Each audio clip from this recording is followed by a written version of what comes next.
Reading from the Gospel of Luke. Once, when Jesus was praying alone, with only his disciples near him, he asked them, "Who do the crowds say that I am?" They answered, "John the Baptist," but others, "Elijah," and still others, that one of the ancient prophets had risen. He said to them, "But who do you say that I am?"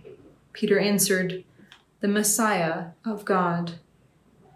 He sternly ordered and commanded them not to tell anyone, saying, "The Son of Man must undergo great suffering and be rejected by the elders, chief priests, and scribes, and be killed on the third day to be raised."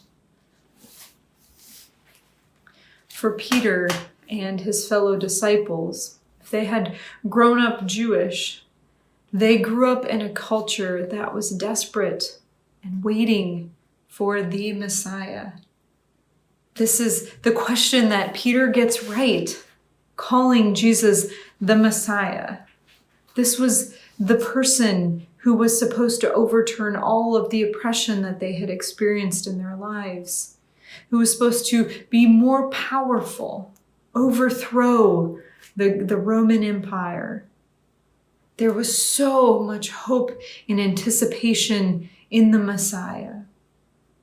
And here, while Peter gets the question right, he and his fellow disciples learn that they might not quite understand what and who the Messiah really is.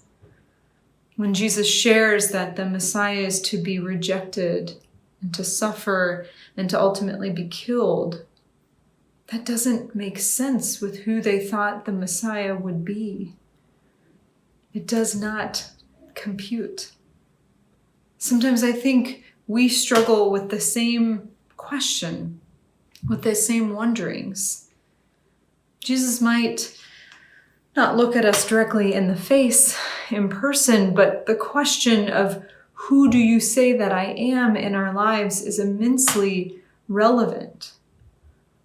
Because who do you say that I am and who does your life reflect is a question that matters. I wonder what kind of Messiah we are proclaiming with our words, with our bodies, and with our minds. Do we still hope in anticipation for a Messiah that is stronger than any government the world has ever seen? Do we want someone with might who can immediately overthrow oppression? Well, it might not look exactly like that.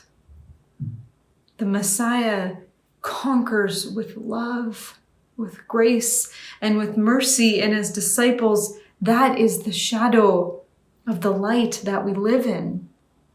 We are called to live as the Messiah lived. But if we're believing in the wrong Messiah, we might be off.